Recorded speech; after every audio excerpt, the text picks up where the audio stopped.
Hello out there. Hope you guys are hanging in there. In this little video, we've got some important information about the AP exam and your final exam and how to prepare for those exams. And so please hang in there for this. But whoa, this is just in. I was just at MA picking up some supplies for your review, and I couldn't help notice this crazy lettuce growing out of the aquaponics system. Just so you know, I did go in and get all the fish, and so the fish are at my house in my system, and they're doing quite well. But check out this lettuce. Holy moly. It's called bolting, and right now this lettuce is not good lettuce to eat, but it's got to be almost 5 feet tall. Kind of crazy.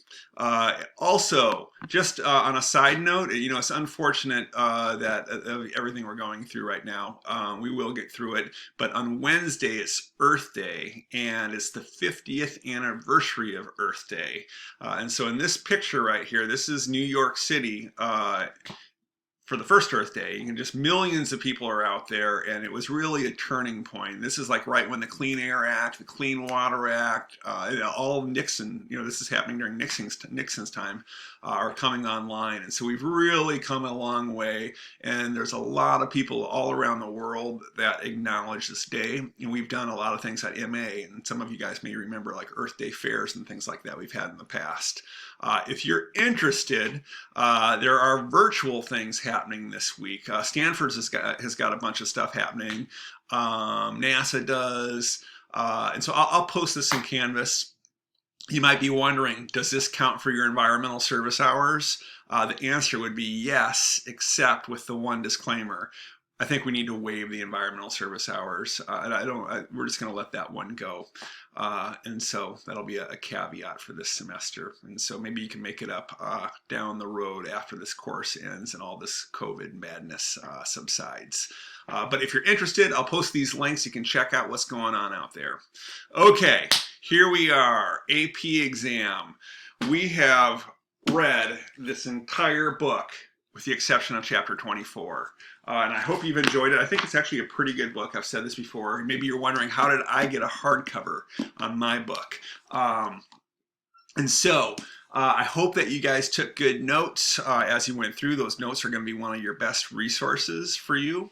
And the way that the final exam is going to work. Here's how it's worked in the past. We have a final exam which consisted of 4 FRQs and 100 multiple choice questions, and we did it over the course of a week in class, and then we took a look at how you did, and then we turned around and we would take the AP exam basically the next day.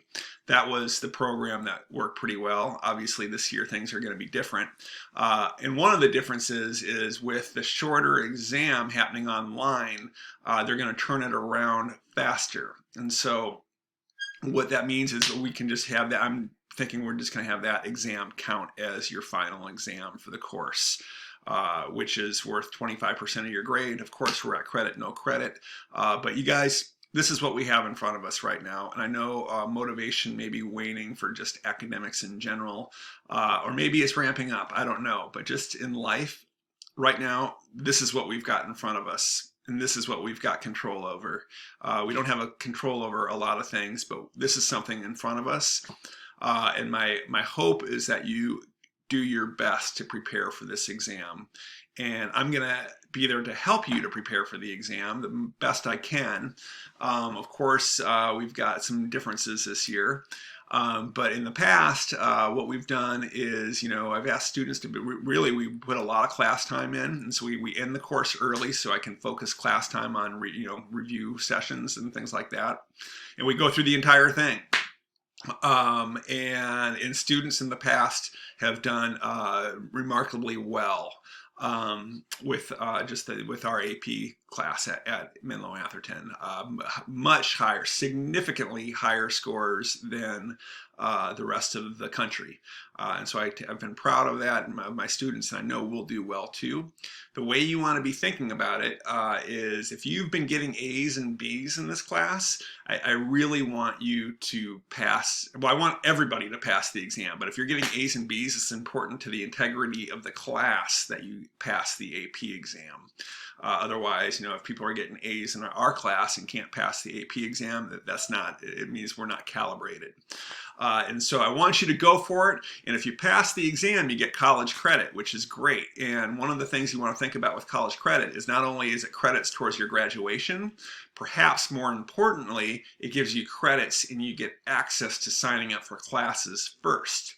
And so coming in as a freshman to wherever you're going to school, if you don't have any college credits, basically you're last to sign up for classes. So the more credits you have under your belt as a student, the sooner you get to access the classes you want to sign up for. And just more importantly, this is the journey we've been on. It's been a long journey and a fun journey, and we want to have a strong finish. This is you guys right here having a strong finish to what's been a marathon. Okay, and so what did we just do after all those chapters we read? Basically, this is what we did. These are the units, and this was the information I got to plan the course. And so basically, you'll see percentage signs over here. What this means is, for population, 10 to 15% of the exam is on population. For air pollution, 7 to 10% is on air pollution.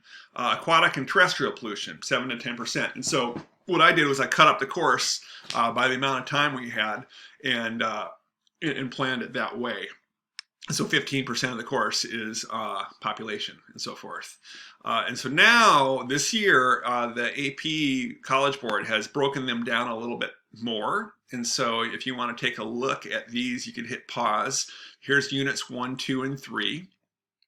And you can, just looking at these things, here's carrying capacity and island biogeography, ecosystem services, aquatic biomes, carbon cycle. We have, I wish we had more time for the course, but we have covered the ground. And so you should feel confident about what we're doing.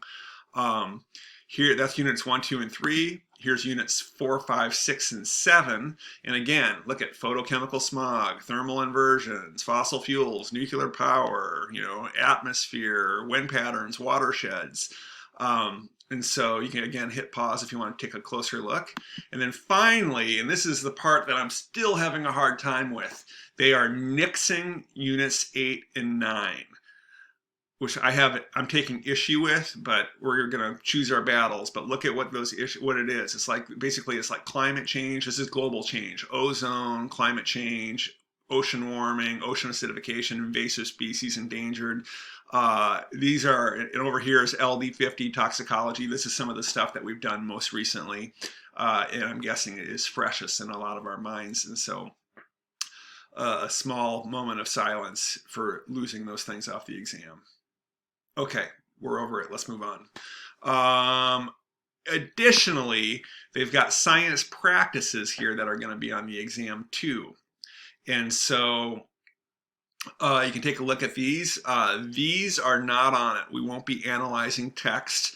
And good news, in the past, always, one of the FRQs is really math heavy, and I know a lot of students struggle with the dimensional analysis.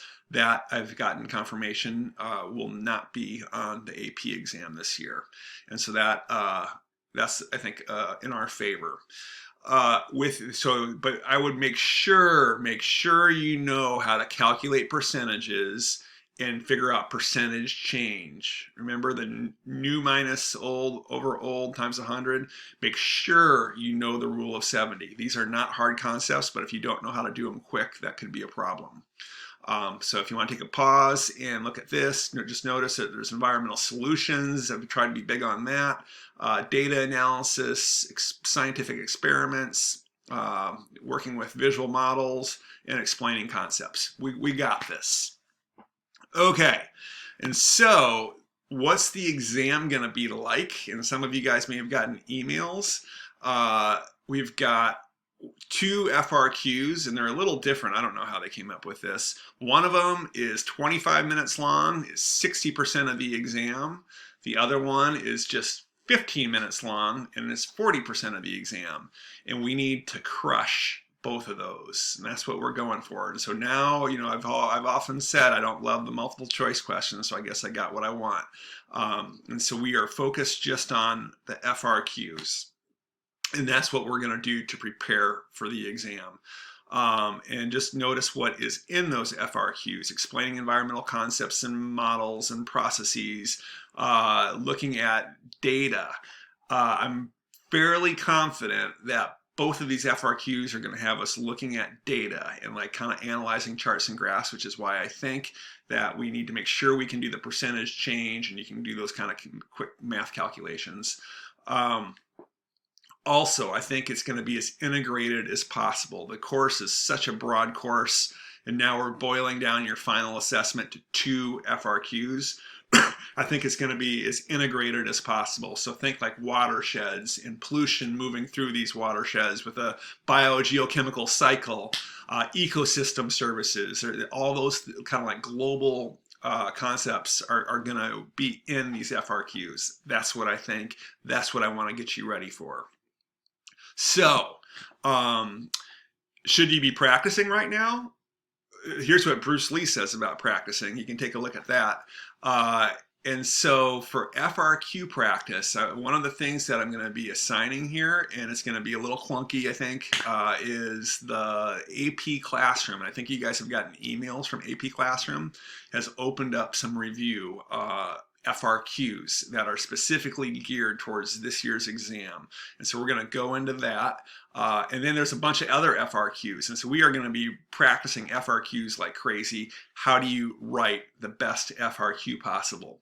And so I have picked out 13 of them, including the 4 that they recommend that we do. But then I basically picked out another FRQ from every unit. So we're going to practice. And so I'll be posting those and how to get into those here also.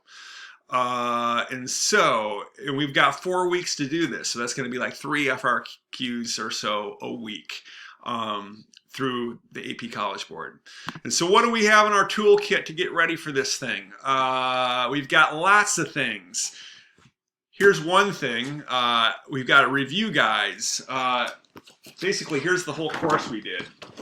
You can buy these, and for all of you guys going off to college, know that these things exist. I got this at a college store, college bookstore, and it's basically the whole course here. And I don't think it's all that useful, and I actually don't love it. And look at all that text. It's a wall of text. What I've had students do in the past is basically do something like that out of the entire course we've done together, every single chapter. And this has been a big piece of the review. It certainly takes a while, but this is a student from last year's. You can see they've got all kinds of concepts and basically trying to web this together to make sense out of it for yourself. It's like a giant net and everything is connected, and that is what I want you to carry away from this course. That lens, everything is connected. That's what's going to show up on the AP exam. Here's another one. These are some of the really nice ones that I've seen over the past. You don't have to make it super artistic, but here's the thing, you guys. We are adjusting. I don't know that this is the best use of your time right now to make this. And so what I'm going to do is, here's one there. I'm going to scan some of my favorite ones from the past in, and you can just grab those and use those as tools. I do think it's better, it's more meaningful if you make it yourself, but I know right now we're being real careful with time. Other things, review tools. This is found in modules in Canvas. There's tons of Quizlets. This one you haven't seen before, 140 ways to go apes. Some of these Quizlets you've seen before. There are more student review materials. This is not one of our MA students. This is somebody else that put together a review for every topic. The College Board has got about 20 hours of instruction there. I think it's a little long personally, but there's some FRQ breakdowns in there. You could click there and go hit 1.5 times speed to zip through these things. The Bozeman videos are really good for just overall review. Okay, and so I'm looking at the clock. I got 30 seconds to wrap this up. There'll be more information to follow, but right now just mark this on your calendar. We can't screw it up. Monday, May 18th, 1 o'clock. We need to be logged on at 12:50. And basically, and it's an open note, open book exam. You can use anything you've got, but you're going to be under the gun for time pressure. All right, more to follow on this shortly. Thank you for listening.